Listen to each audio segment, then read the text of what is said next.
In today's video, I'm bringing you 10 facts about Rin Tohsaka from the Fate series. Coming up.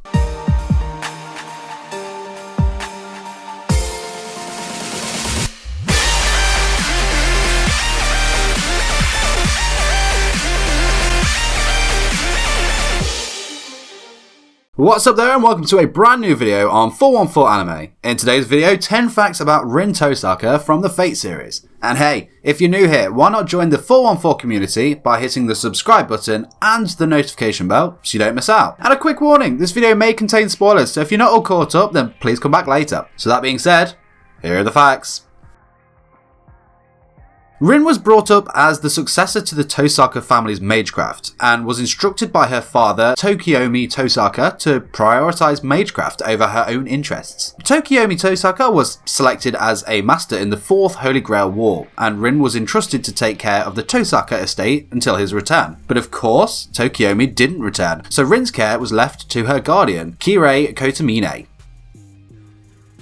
Rin is a serious and definitely very competitive person. To her fellow students at school, Rin is admired as a model student and an idol of her school. It is of course all a front she puts up in order to prevent anybody from prying into her personal life. In private though, Rin is of course a completely different person. She is notably loud and very, very bossy, but usually means well for those that she cares about. Her manner of speech is often, hostile and quite dismissive of other people, but deep down, once again, she's caring, she's got a big sisterly side, and over time this is revealed more as her guard is weakened by the toll of the Holy Grail War.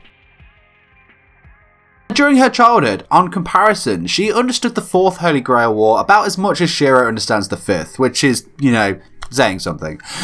She looked up to her father as a great mage, who she thought must be respected and loved. But through her strong admiration for her father, she did fail to understand the negative aspect of his personality. I believe if Tokiyama had lived long enough until Rin could actually understand his personality, it is likely that it would have greatly affected the way she saw him. And we don't know if she would have opposed such inhumanity and left the path of the mage, or if she would have become a perfect and cold-hearted mage just like her father. Either way, fate for Rin would have been one that was far from happiness.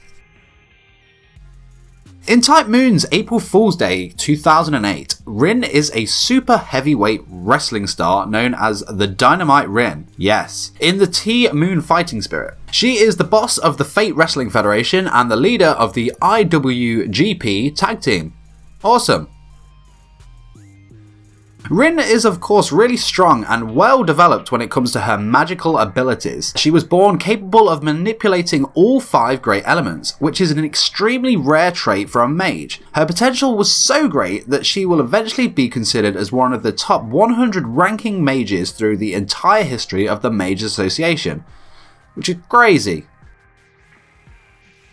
Continuing on the theme of Rin's abilities, as the successor to the Tohsaka family, she excels in conversion of power, which includes storage of magical energy in objects. For Rin, this was in the form of jewels, known as dual magecraft. She would use the jewels as disposable limited function mystic codes. The downside to this technique though is that the amount of energy a mage can release at one time is restricted by their own body's limitations. Though Rin was able to combat this by being able to accumulate all of the magical energy generated by her body over her lifetime through jewel crystallization, and along with her daily routine, which of course was practicing sorcery, charging these jewels had also become a daily process for her, turning the jewels into powerful bullets.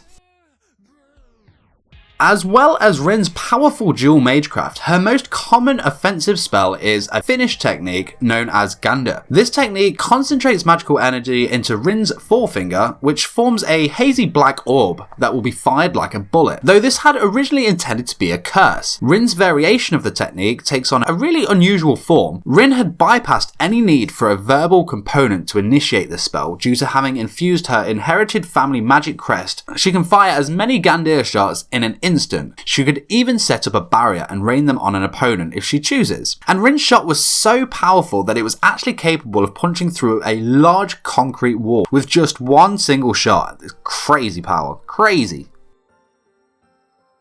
Rin practices Seido Karate as a form of self-defense. Her instructor in martial arts is none other than Kirei, who of course was also her guardian as mentioned in a previous fact. His teaching was responsible for the sequence of moves that Rin used to corner Caster. And while she was statistically superior to Kirei, in Magecraft of course, the guy's a tank when it comes to physical combat. I mean, even without such knowledge, Kirei still has a huge combat advantage over Rin due to possessing over 10 years of experience as a professional killer.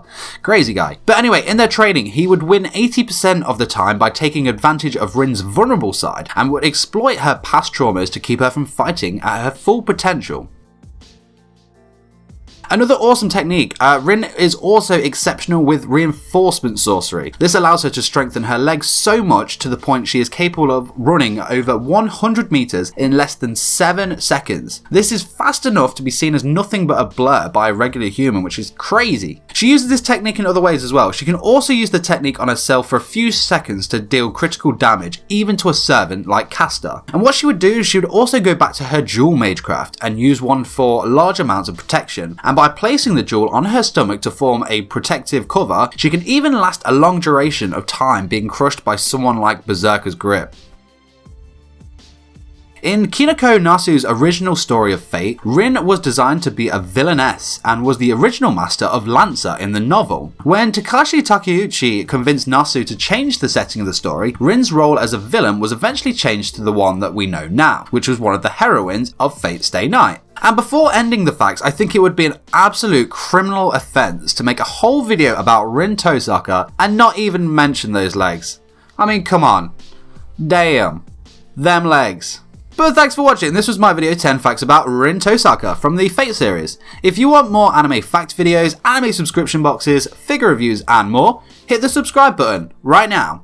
And of course, if you found value in today's content, hit the like button, share this video with a friend, or leave me a comment in the section below. I'm on social media too, let's connect over there. But once again, thank you so much for watching. I will see you in the next video. Take care. Lelouch Britannia commands you.